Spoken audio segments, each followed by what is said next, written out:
Happy Sunday. This is an episode which is one of my favorites. It's a concept that I had a while back because I have such cool friends and I wanted to call them randomly and see if they'd pick up, first of all. And then I wouldn't tell them that they were on the podcast until they were actually on the podcast. So if you're tuning in live right now, most likely I have your phone number. And if I have your phone number, I might call you. But if you are feeling a little lucky or you're feeling brave, you could actually call me and you could be live on the show right now. We got a chance to be able to talk to some really cool people. Jacob, the other day, this kid is from Puerto Rico and he built up his business he built a barbershop. He bought his first house and then it all got taken away by the hurricanes. And he moved in with his grandparents in Pennsylvania and started working with Sport Clips. Within 3 weeks, he became assistant manager. And then within a year, he became manager. And now he was on the podcast. I shouted him out, a thing called Speaking Life, and we'll talk about that.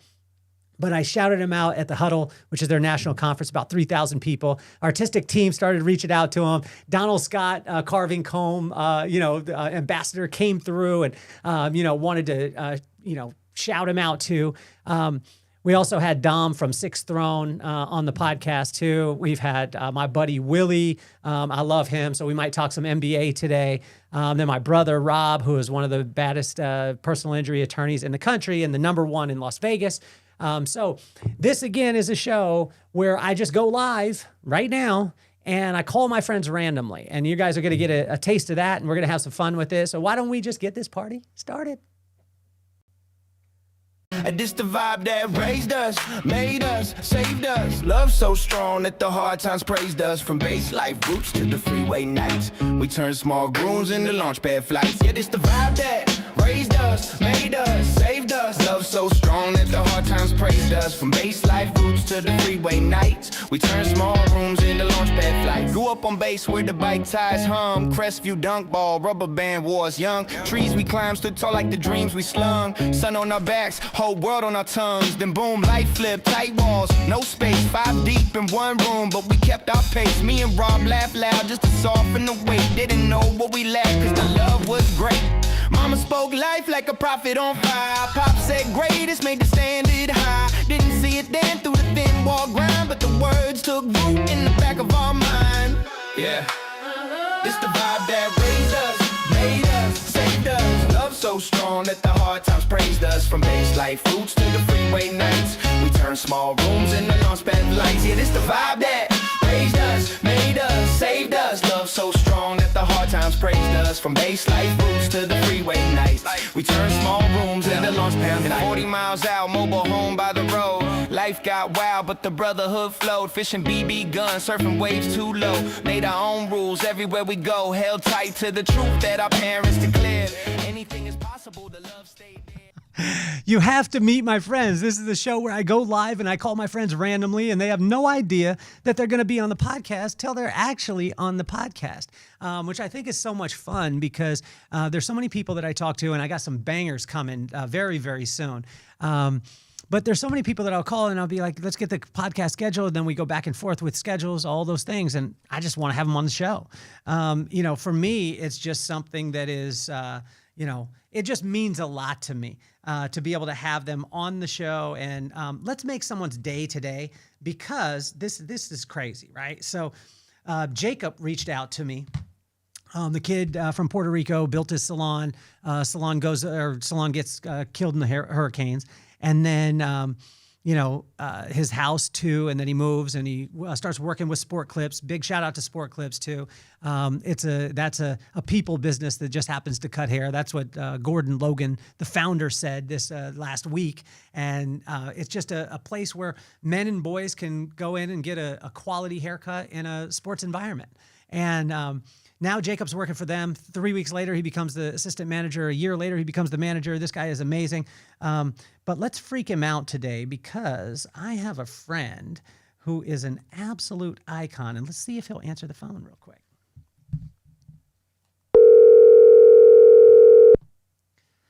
My friend is actually out in the Hamptons right now. I talked to him earlier, and let's see. Hopefully he picks up.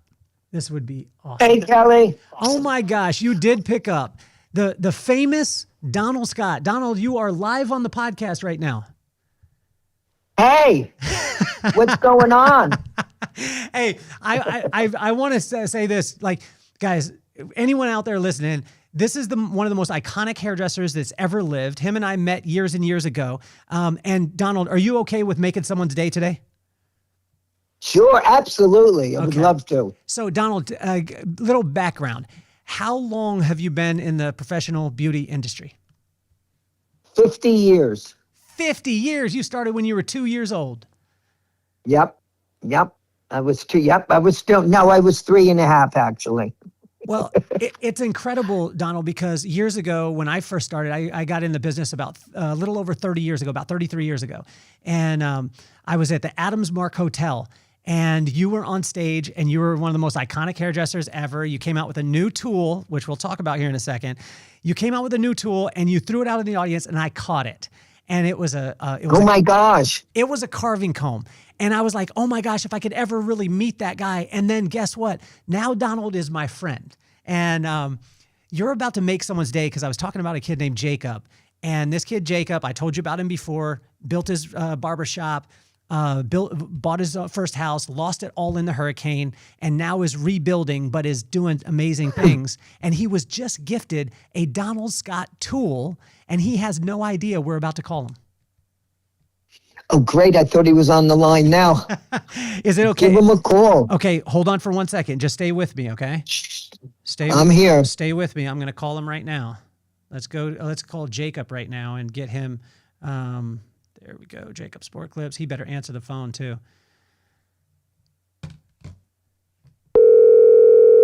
Come on, Jacob. Your day is going to be made, baby.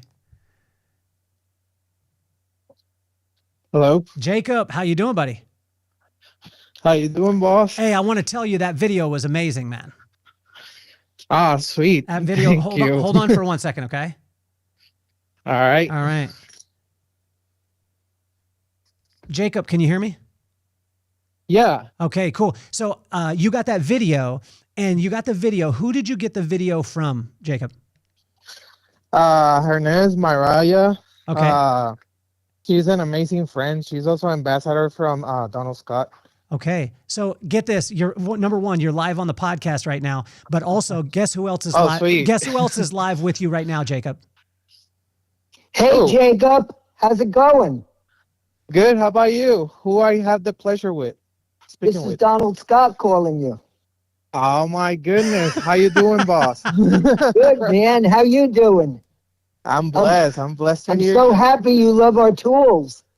Definitely. It was amazing to meet Mariah on my store yesterday, and she brought the tools and show it to my team. Actually give some to my team, and I really appreciate that. And we used it a little bit over there in the store, and it was amazing. Wonderful, Jacob. Wow, yeah, Kelly was telling me that how much you loved it. He says, let's do a little podcast. I said, absolutely. I said, call Jacob. Let's talk to him. So you having fun? Having fun, man. This is a blessing to me, man. Hey, I'm very excited. Hey, Donald, over 50 years in the industry, one of the most iconic hairdressers to ever live. And I know you don't like those titles because you're just a humble guy. What advice would you give and guidance would you give to Jacob as he's going through with his career and building his career? Well, I just have fun. Have what fun. I do every day. Have every fun. Day. Keep your mind open and look at and watch everything. Just have fun. That's the key. That is the key, my friend. That's why it has been a blessing this past couple of weeks, man. My God. So, Donald, when you were inventing the carving comb, that was the jump off. That was the very first. But then you created a whole line. You ended up selling that and riding off into the sunset. Now you're sitting in the Hamptons right now. I know how you do it. But why did you invent the tool in the first place? And did you think that it would have the type of impact that it would have in the industry? No. You would the honest to God truth. I was second generation Sassoon. I started with Paul Paul Mitchell before all the products. And I was second generation Sassoon, and we were not allowed to use razors. It was just it was just a scissor.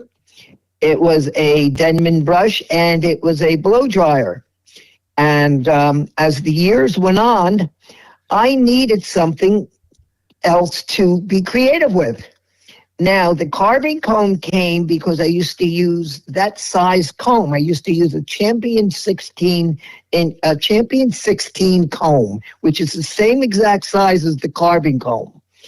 And what I needed to do was the razor had to be in my hand at all times in order for me to use it, because I know I would not have picked the razor up and use it if I was using my scissors, because I was so bent on using just the scissors and a comb. So I needed something to be more creative. So I invented the carving comb. So it was in my hand with my scissors at the same time. So I would have two textured razors, 100%, one was 50% on the two sides of the razors, and I had my scissors, okay? And they were in my hand all the time. So I used to call it free-form precision. My free-form was the razors, was the carving comb, and precision was my scissors. And they were in my hands all the time. It's like a painter.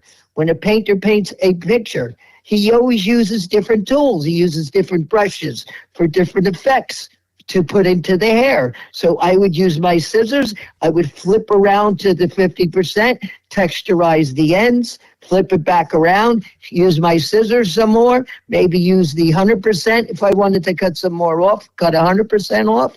So that's how I invented that particular razor. And the truth, when I invented it, I really didn't really know how to use it. I invented it, and what I did is I taught myself, and of course I gave it to all of you guys, and we worked on it together, and this is how that came about. So that was I used it, I invented it, so it was in my hand 100% of the time, even though I was using a scissor. That's how that came about. So Donald, when you're going through things like this, Jacob, are you enjoying this right now? Oh, definitely. Okay. I'm in heaven right now. So watch this. Okay, Great, Jacob. Donald, as you, I remember the first one that you threw to me. It was an iteration. It was a first generation. You remember it was a gray one, and it actually looked just like a comb. It didn't have it's a signature carving comb shape yet, and it had a little top on it. That the top was a little piece of plastic, and when you would push up on it, the piece of plastic would come off, and then Yes. and you would go from there. Can you talk about That was, the way that was innovated. It was like I say, the last one. It was like your iPhone 17. Yes. I connected the top, because that little top would like disappear if you dropped the comb. It would go, I don't know, into space somewhere. You could never find it. So I connected the top. And then the top would just kind of swivel on another piece of plastic. And then I took that one off. Then I went into the next one, because a lot of times the hair would get caught down into where the razors were put into, okay? Into that what do you call it? That space, the channel. So what I did was I took that whole channel, and I used a titanium piece, a T-top that went all the way down into so when you took that T-top out, and it was titanium, and it gave the razor a little bit more weight, so it would glide through the hair much faster and much easier. So it would glide through the hair. So when that whole T-top came out, then you were able to change the blades, and if any hair got caught down at the bottom of the razors, it was easier to clean. And that's where it was now. And I removed a lot of the excessive plastic that was along the comb, and I made it a little bit thinner. So it was a little bit more, it was not a little bit, it was a lot sleeker. It was like your iPhone 17. That's how that one came to be. And I actually loved that design the most. That one was really, really a great design. So when you're going through, So Donald, when you're going through yeah, the iterations, right? You're working through not only. I mean, you said this. You said it just a second ago that you didn't know exactly how to work with it as much as and you passed it on to other people. Also, too, when you invented this, you didn't have the Alibabas of the day. You didn't have the connection point like online where you could have a mold made. You actually, can you take us through that process? Because this was something that, was a long process for you to be able to get even a prototype in the first place. Am I correct? well, do you want to hear that? I mean, this was amazing because what I did, again, your clients, your clients that sit in your chair, they're a great a source of information for you also. And I didn't know how to get this thing made that I invented. And one of my clients said, "Oh, my husband goes back and forth into China, and he can help you with that." So he took my drawings. And it actually took me to get this out because there was no innovation like the internet and all of this. It took me 3 years to get it out from time of the thinking to the time it came out was 3 years because it had to go back and forth to China. Because if something wasn't right, I had to send it back. And then this wasn't right, so I had to send it back. And I would draw it and then draw it, and it would go back and forth. So that's how that worked. That's how that came to be. And it was so funny because the carving comb and the way it was used, in that carving comb and the way it was used, it became the number one razor in 10 years in a row in America. And now to this day is sold all over the world, in Dubai, all over Europe, all over America. It's just amazing. I mean, just because I needed a new tool, I needed something to make myself more creative. I needed something else to do something and to make me more creative and to add another dimension to my work. That's how that all came to be. Well, I want to tell you So too. that's how, Jacob, that's how I want you to think of when you're working with clients. What can I do? How can I do it? Appreciate it. Well, Donald, I want to tell you that I built my whole entire career on the carving comb. I got to travel the world, and I was the guy, like my role was always, I mean, every time I was on stage, all I was using was a carving comb. And you made hair cutting easy for me. You put me in different countries. You put me all over the world. And, it was incredible. So, Jacob, we want to make sure and respect Donald's time. Do you have any questions for Donald before we let him go back to the Hamptons and enjoy his time? I'm just saying, I just have one question. Like, how were you able to bless somebody with such an amazing tool or such an amazing idea? Like, what was your intention for us stylists when you create this? What was the vision? Well, the vision was to let me do something new and to create more texture and to put another paintbrush in my hand, so to speak. And the vision was for me to bring it to the other hairdressers so they could have the same feeling and add more creativity in their work, more texture, more creativity. Remember, I was only working with one cutting tool in my hand, which was the scissor. Then when I put 2 razors in my hand plus the scissor, I had, say, a comb, 2 razors, and a scissor in my hand, I had 4 tools in my hand when I was doing one shape, one haircut. That was the innovation. That's what I wanted, and that's what I wanted. I mean, you could use it without your scissors. You could use it you could use it on its own. But that was my goal, to make other hairdressers, hair designers, to use it like I invented it and how I invented it, was to use it with your scissors.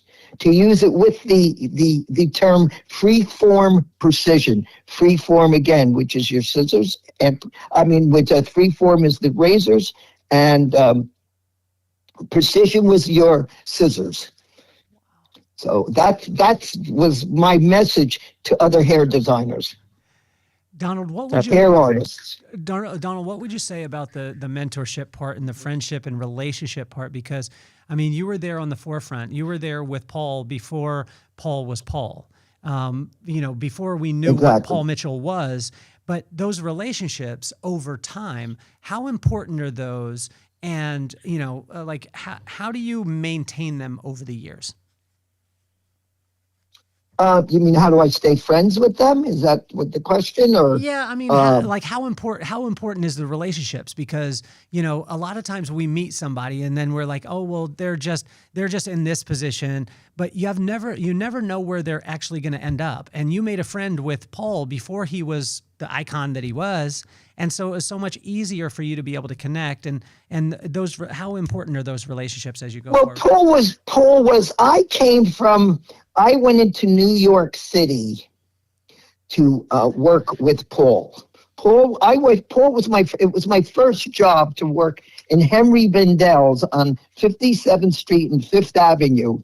On the 6th floor of Henry Bendel's was the beauty floor, and Paul was the art director there. And I went there and I started shampooing hair there. And my goal was to work with Paul. Paul did have a name. We had the first cutting club in America, and at Super Hair on 58th Street between Madison and Park. And we had the first cutting club there. And I was his artistic director the education director for the academy that we had. And even when Paul sold Super Hair and went to California and Hawaii, he would call me and say, Donald, meet me in St. Louis, we're doing a show, or meet me here, we're doing a show. This is still before the Paul Mitchell products came out, the first product, which was the sculpting lotion. That was way more. We were doing shows all over the country. Actually, we went to England, we went to London with, I think, 30 models on an airplane to England, and we did a show. This is before products now, before Paul Mitchell products, before Paul Mitchell, and we did a show in the American Embassy in England, in London, before all of this happened. So Paul did have a name then. Paul was in the magazines back then. So that's what was my goal, is to go in and work and learn and be the best. You know what? The thing was, I didn't care about making money. I didn't care about any of it. All I cared about was being the best at something. I just wanted to be really good at something. And I didn't care how long it took me to get that way. I didn't care about the money. I didn't care about anything. All I cared about was being good and having something that I really liked to do. And that was wonderful. It was just magic from day one. I used to go into New York City. I lived in New Jersey at the time. I used to go into New York City 2 and 3 times just to show my face, to get the job, to work and be an assistant at Henry Bendel's with Paul, just to get the job.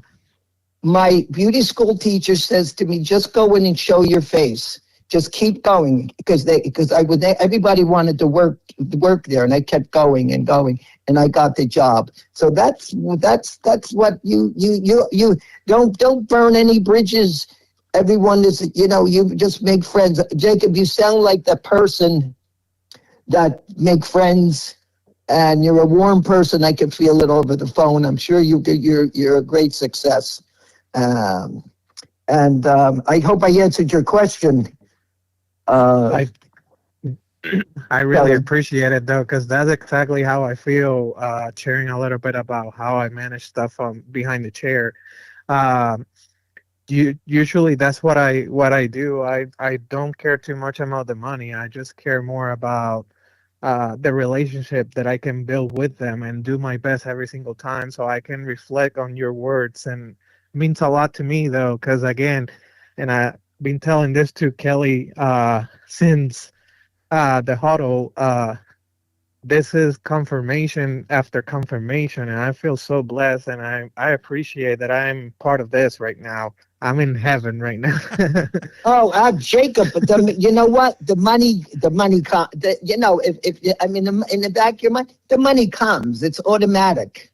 It's automatic. It's automatic. I mean, I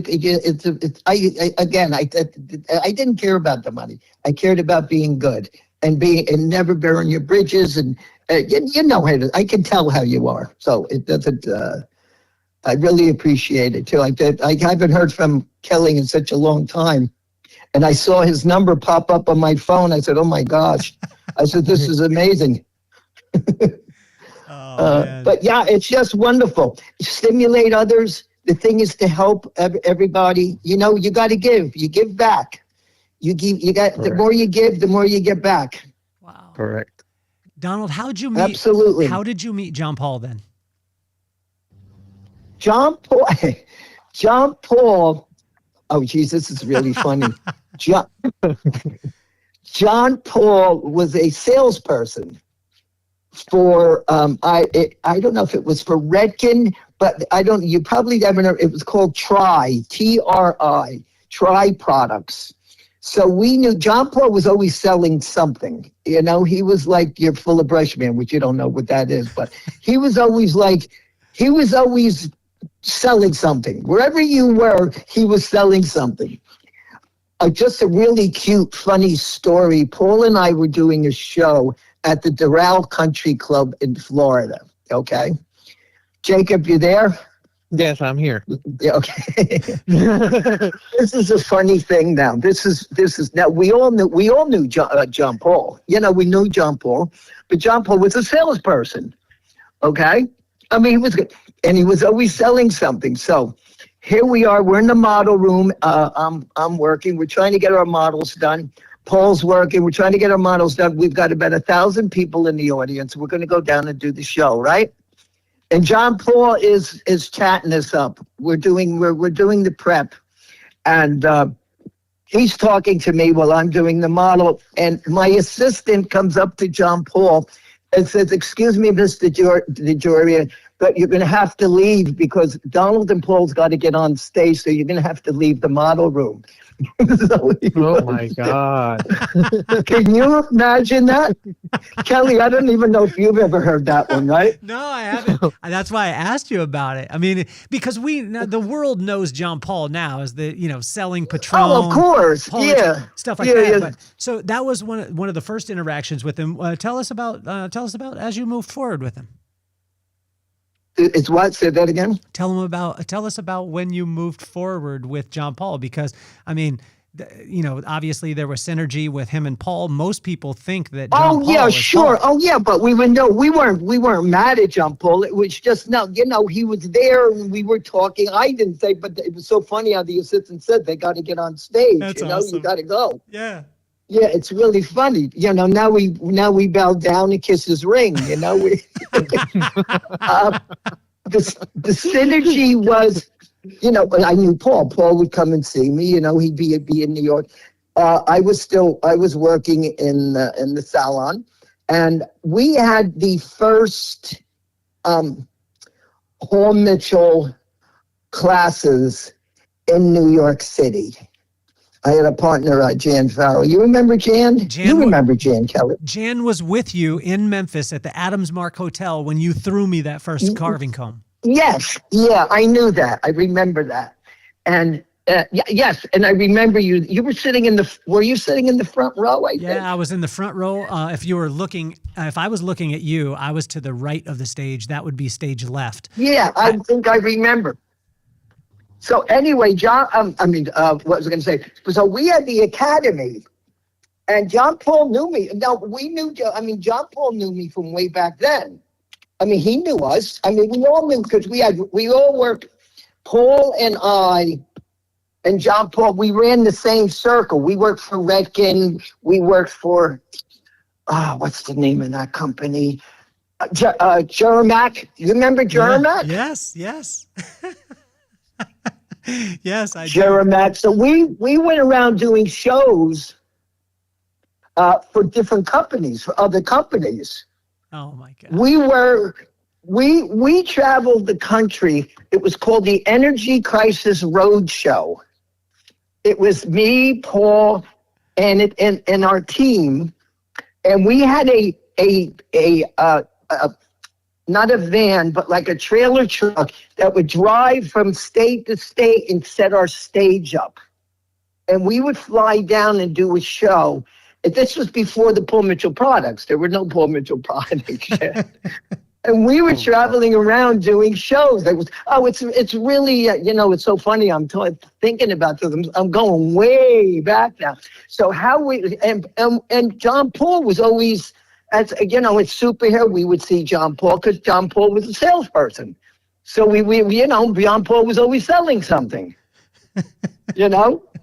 And we would work for these different companies, just like we would go for Paul Mitchell. We worked for other companies. Wow. When did Gene Braw come into your sphere then, Donald? Gene came in. Gene went to a seminar when Paul was in Hawaii after he sold Super Hair to a company called Seligman and Latz. Okay. Uh-huh. Oh, and I had the academy, the Cutting Academy in New York also. So that's where John Paul, that's when the first products came around. When we had the sculpting, cleanse, condition, sculpt, and finish. Yes. Yes. It was 4 products.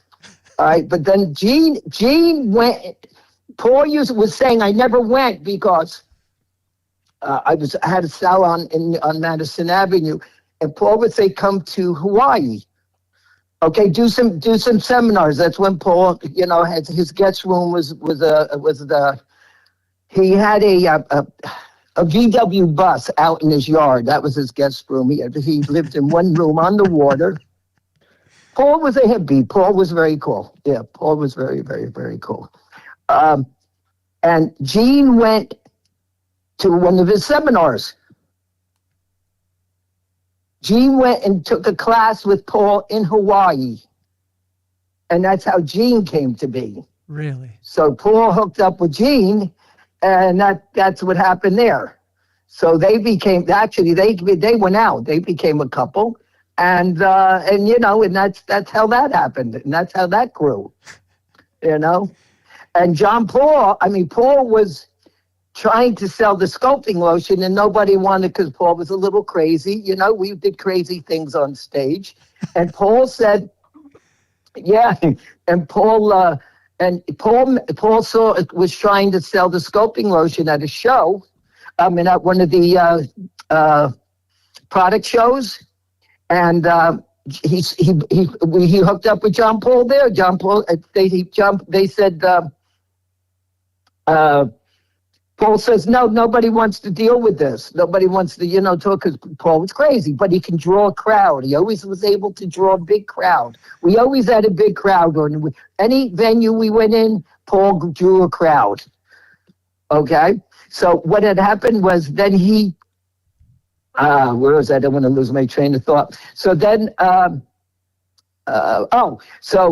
John Paul, he says, these people don't want to talk about it. So John Paul says, to hell with them, we'll do it ourselves. And the rest is history on that one. Wow.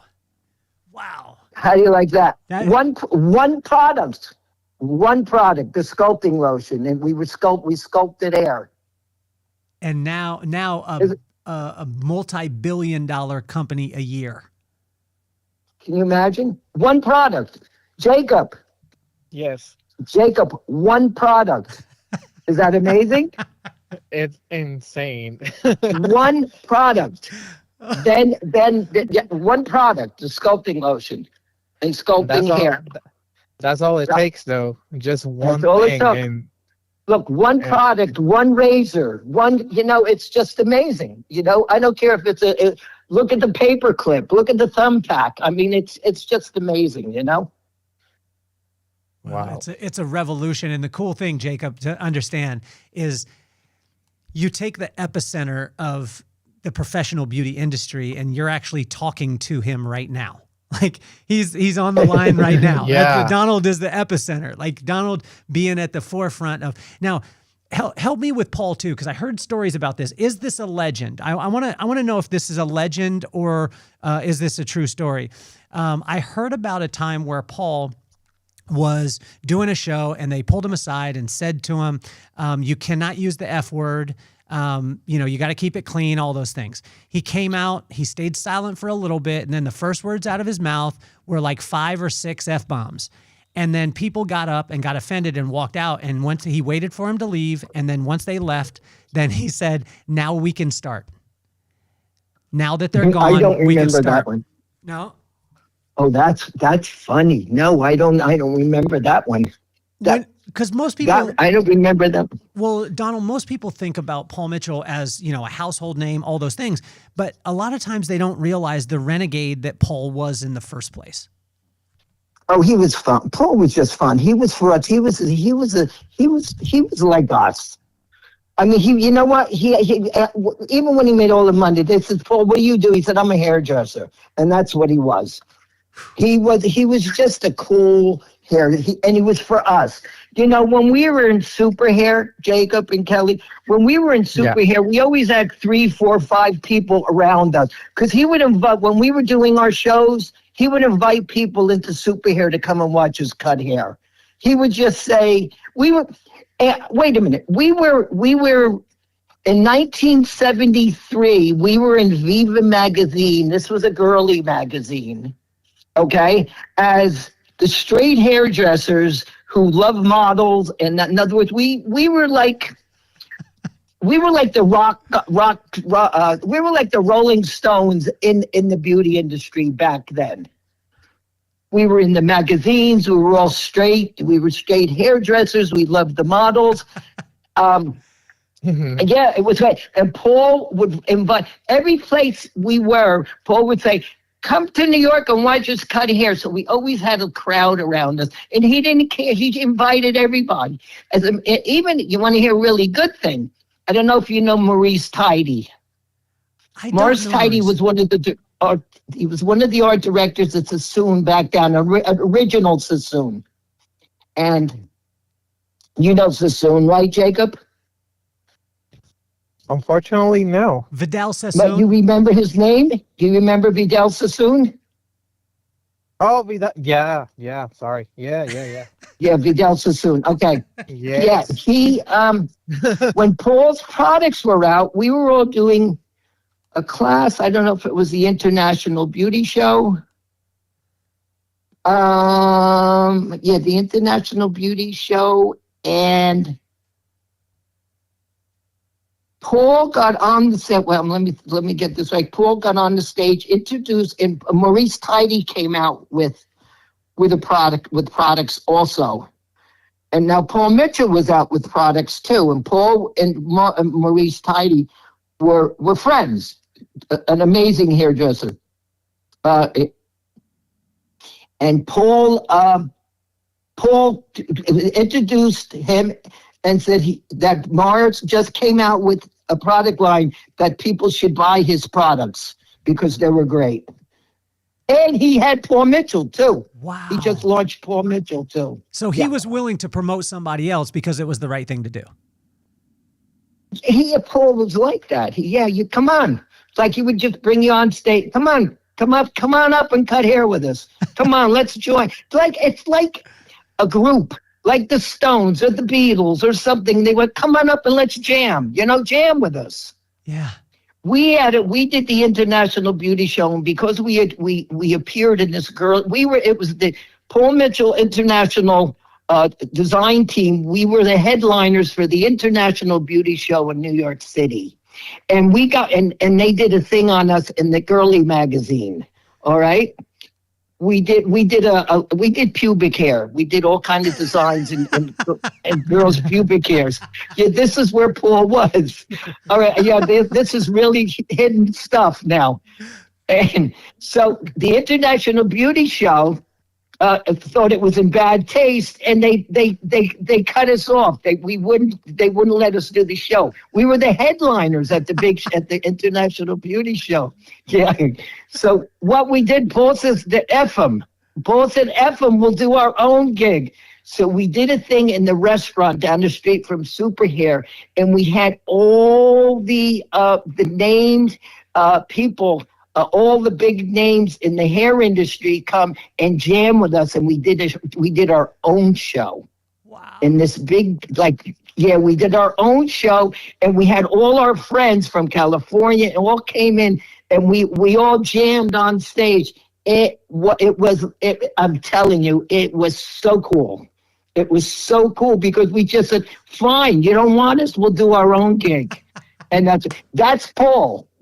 That's Paul. Oh my gosh, Donald! Gosh, you got me all excited now, guys. I haven't spoken about this in so long. It really is. It was cool. And remember, I just started in the industry. I was just I just started. I went from beauty school to that. Within the first year, I was doing all the magazines and all the top models and the Miss Americas and saying, oh my gosh, I guess I really didn't realize it back then. I realize it more now than I did back then, I said, oh my God, I did that? So after 1 year then, Donald, I mean, that's your first year out. Like what's the next little stage that you hit, and where were you guys going? Where the heck was it? Well, it was Paul Mitchell. Then I went to my salon. Yeah. And then where the heck was it? Oh, and then we went, and then we had our the academy. We were doing our academy, and then the Carby comb, and then the Carby comb hit, and then we did more razors. I mean, it was just just crazy. It was just so much fun. But the weird thing about it is now that I'm not doing a lot, it's very weird, Kelly and Jacob. It's very weird. I'm not doing hair anymore. I'm not cutting hair anymore. That's Jacob. You have to pick it up now. You got to do it for us. I got you. Yeah, please. You got to. We need. You got to keep my. What is it? You got to keep my back here. Oh yeah. Trust me, it will be my pleasure, though. After these stories, oh Donald, yeah, make us proud. Well, Donald, I think after these stories, man, I mean, this is the route I need to have you on more, because I know you have true Donald Scott New York stories for us. Give us another aha or crazy pinch me moment that you had in your career as you went through. You're working with Paul. You're working with some of the greatest hairdressers in the world. You're literally at the epicenter. You're so young in the business. And I know this when you were talking about the fact that being a straight hairdresser at that time was not normal. And I remember that was one of the biggest things for me when I got in the business in '93. There wasn't that many, it wasn't very common, and yeah, but tell us about some of the more the pinch. What was the first pinch me moment that you had that you freaked out and thought, am I really in this place right now? Is this really happening? Okay. I mean, one that sticks out when I say it all. Do you guys know Christy Brinkley? Of course. Jacob, do you know Christy Brinkley? Yes. Okay. Now, you want to hear something that just, I it's like I almost grew up. Okay. The first year in the business, I'm going to do a photo shoot. Okay? And the model is sitting in the model room in my chair with her panties and her little bra on, and it was Christy Brinkley. Oh, my gosh. Oh. And now, if you want to talk about the straight hairdressers, and remember, I'm just in the business probably a year, if that, and I got this beautiful naked woman sitting in my chair. Oh my God. And I was so effing nervous. I was putting I was cutting her hair, then I had to put electric rollers in her hair. I was shaking so much. I said, and she was a sweetheart. She was a doll. And I said, you know what? I said, Chris, get your makeup done and I'll be back. I had to take a break. I had to walk out. I had to recompose myself, and then I came back. I went from, this is a joke, I went from changing tires to making pink girls and having naked Christy Brinkley sitting in my chair with her panties and her bra on. So you want to talk about it? You want to talk about a metamorphosis here? Was this the Billy Joel time? Was she with Billy Joel at the time? Oh, way before that. Way before that. Yeah. Way before Billy Joel's time. Yeah. So this was supermodel Christy Brinkley at the time. Yes. Oh, yes, absolutely. Well, she was a Noxemer girl back then. She was a sweetheart. She's a doll. Yeah, she was a really nice girl. All the top models were really nice. Linda Evangelista. I'm trying to get the latest ones that you guys may know. No, I know all the ones you're talking about. I like those. I'm not talking about the ones of today. I'm talking about the OGs, the originals. Cheryl Teagues, Kim Alexis, Carol Alt. She was married to the one of the hockey stars. All the girls. Miss Americas. It's just, I'm like, oh my gosh. You don't realize it when you're doing it. You realize it. I was just thinking about it the other day. When I was going, I got a couple crates full of stuff. It's like, all of a sudden your name is up there with the people that you admired. Yeah. That you admired, and here you are. Part of that group, or your name's part of it. And it's really amazing. But that was, if you wanted something that really, put the nail in the, that was it. That was like, boy, that's something.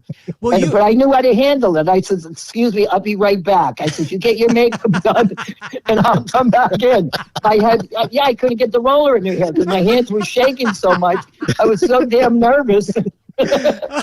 So Donald, you alluded to it earlier about your client, right? So you had the idea about the carving comb. You had a client that her husband would go back and forth to Asia. Like, talk about to go back and forth to China. He went China. back. Yeah. But, I thought you said England. Go ahead. But talk about this, because as a hairdresser, I think one of the unfair advantages that we have is we have people sitting in the chair that most people would never get access to. And you being in New York, being in the top, one of the top salons in New York City, in the epicenter of fashion, all those things. Did you have some experiences with people that sat in your chair that maybe it wasn't a supermodel, but it was somebody that was so influential at the time that, that's the beauty of the beauty industry. I didn't go to college, okay, but I think I got an incredible education. Well, because I was open and I want to learn, and I want to learn. I want to learn everything I can from the people that sat in my chair. I would talk to them about beauty and what would look great, but that was my thing. And whether it was a celebrity or whether it was a regular person or, whatever, everybody's really everybody's really the same, whether they're a celebrity or what. It's just their story. It's their journey, But it's and I feel like I went to college, I feel like I learned a lot. But I was very open about it, I was very open, teach me, let me hear, Yeah. What about you, Donald, for the music industry? Because this was a thing for me when I got a chance to work at the Mandalay Bay. I had a guy that came in. I complimented him on his watch. I didn't know who he was. Come to find out, he was the guy. His name is Glenn Schaefer. He took Vegas public. He was responsible for that. But I didn't know him. I just knew him as Glenn. And years later, he was the CFO of all of Mandalay corporations. When I needed an accountant, Glenn got me his accountant. And so the exposure that hairdressers have, right, to other people. I remember one of the times at the Mandalay Bay, they said, hey, this guy's got to be in a private room, whatever it was. And I go into the private room and I sit down and I look, and it's the lead singer of my uncle's favorite band, that my dad and my uncle's favorite band that I was raised on. And it was Don Henley from the Eagles. Like, wow. but to have experiences like this is wild. Yeah. I mean, you had, I mean, you could write a book, 50 of them, about the experiences that you had in New York in your heyday during that time. Am I correct? Correct. Now, you know what they said, Jacob, this is a good one. I think this is from Paul Mitchell too. They said that they were trying to get a hold of Oprah Winfrey. Do you remember that one, Cal? No. Tell me. They were trying to and no one could get a hold of them. They did lawyers and people. You know how they got a hold of her? Through her hairdresser. Wow. Oh, wow. Yeah, her hairdresser. That was the connection. One hairdresser to another hairdresser. That because they were trying to get a hold of her for something. I don't know what it was for, but and it was so amazing. And they said, yeah, the hairdresser. Well, her hairdresser got connected us with her. Wow. Yeah, no one else could connect us with her. I mean, if a president of the United States probably couldn't get enough, but her hairdresser, we got connected. We got connected right away. How do you like that? I love it. I love it. I love it. Yep. So we're really in a unique. It's changed a lot. We're not beauticians. Remember that? I don't know if you remember that word, Jacob. Yes. Beautician. Someone said beautician. I said beautician. What do you think we are in the 1940s? Beautician. But that's okay. But I always say we are hair artists. There's makeup artists. We're hair artists. Yeah. Mm-hmm. But anyway, Donald, we're artists. It's Donald, what we do. Yes, you're an amazing human. I mean, so get this. I got a chance to be able to spend the last couple days with my pop. Like, a couple years ago, he graduated and moved on to a better place than we're at. But I got a chance to be able to spend some time with him. And it was funny because on those days, he told me some things. It was almost as if he was like, I want to make sure that you get this story. And one of the stories was, he told me, he said, Kelly, I learned how to get any job that I ever wanted. And I was like, what? And he said, yeah, every job that I applied for, I got the job. And this is like a day before he graduates to heaven.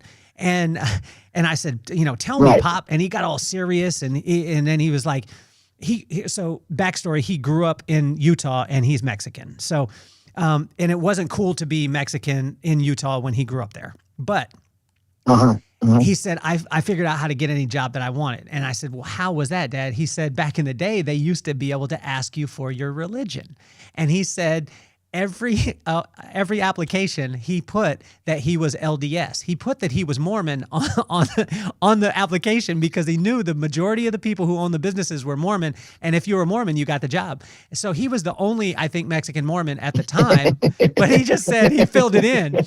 So it was so funny for me okay, say let's put you in that situation. You don't have much time left. Let's pretend that. You're here with Jacob and I. What are the 3 things that you say to us before you graduate to heaven, Donald? Give back. That's one thing. Always give back. Give back. What else? Be kind. Be kind. Give back. Let me see. I got a 3rd thing. That I live by every day. Give back, be kind, and help. Just help. Help your fellow person, no matter who it is. And that's the word. That's what's brought me through. And do as much and help people and give back. You got to give back. You got to give back. You've got to help people. You've got, and be kind. Take care. Yeah, without a doubt. Donald, let me ask you this. you're such an icon. You're one of the most iconic hairdressers that has ever lived. Like, and Jacob, I want you to understand. I've got chills right now, Jacob, that we're sitting here and we're having this opportunity. When I saw you, you were larger than life, Donald. But for me, it was so great because you allowed yourself to become human and you allowed me to be your friend over the years. Most of the time, people look at people like yourself that are on the Mount Rushmore of industries, the Mount Rushmore of just people in general, and they think those people are so far off. If a person wanted to be mentored by a person like yourself, what does that person need to do, and how can you? I mean, you did it. You got mentored by Paul. What does a young person need to do to get mentorship and to be able to connect with people that are as iconic as who you are? Don't be shy. I'm trying to think. But don't be shy. What I did, I just kept going there, kept going. I did what other people didn't do. When I first went there, there was an application that must have been a foot high. And when I went there, the way I was and the way I spoke and my tenacity of wanting to be where I wanted to be, and I wanted to be there and work with Paul, that was my plan. I had a plan, and that was part of my plan. This is where I'm going. This is where I want to be. And the tenacity of showing my faith. Now, I lived in New Jersey, so I would take either 2 trains and then walk. Sometimes I would drive and then walk across town to get into Bendel's. But I went there 2 and 3 times a week just to say hi. And they had a stack of applications. If I didn't do that, I would not have gotten the job. But they showed the tenacity of getting it. So if you want to meet someone or you want to do it, you go and you say hello. You go and try to help. You go and try to work with them. That's what you do. That's what you do. Donald. I mean, that's the only thing I could say is the way I did it. I mean, that's the way I did it. I wanted to do it, and I said, well, how am I going to do it? I mean, look, there must be 100 applications there of people who want this job. I said, how am I going to get this job? Okay. And it wasn't around the corner. It took me hours. It took me a day to go back and forth into New York City to get it done, to shampoo hair. And when we did go there, I had the rule was you do not speak. You stand next to your hairstylist, and they didn't use clips even. This is another little tidbit.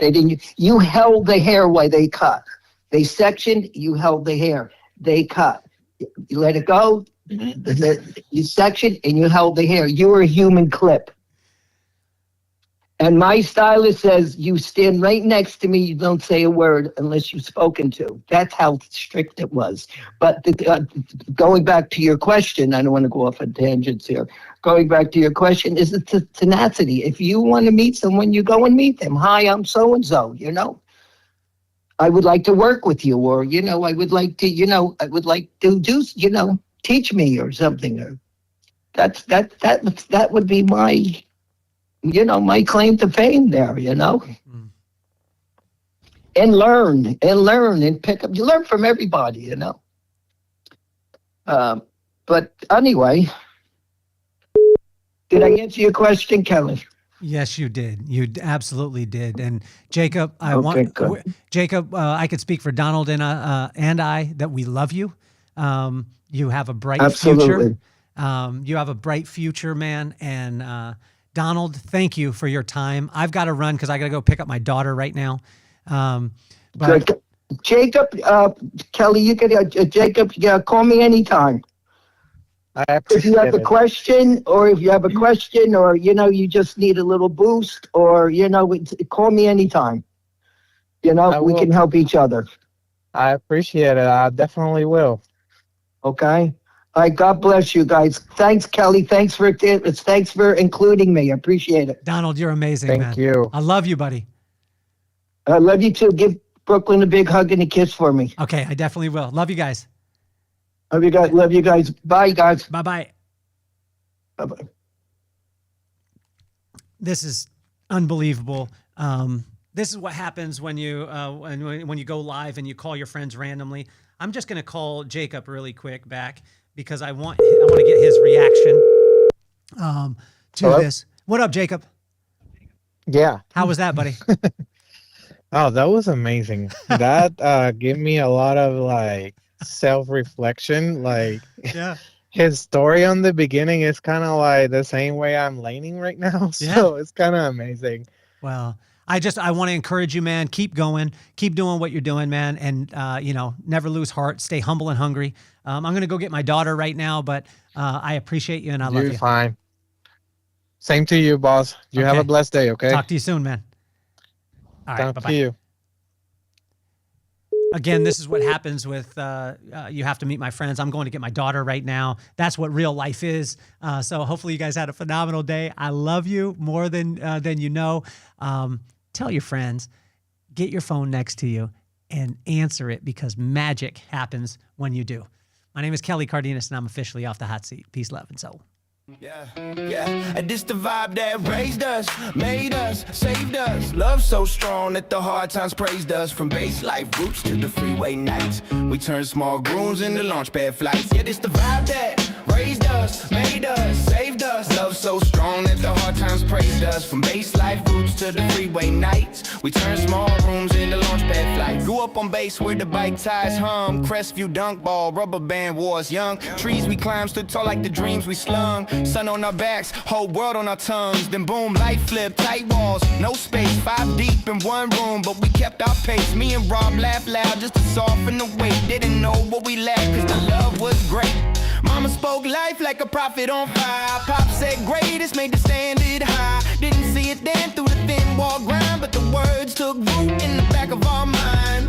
Yeah, it's the vibe that raised us, made us, saved us. Love so strong that the hard times praised us. From base life roots to the freeway nights, we turn small rooms into launch pad lights. Yeah, this the vibe that raised us, made us, saved us. Love so strong that the hard times praised us. From base life roots to the freeway nights, we turn small rooms into launch pad lights. 40 miles out, mobile home by the road. Life got wild, but the brotherhood flowed. Fishing BB guns, surfing waves too low. Made our own rules everywhere we go. Held tight to the truth that our parents declared.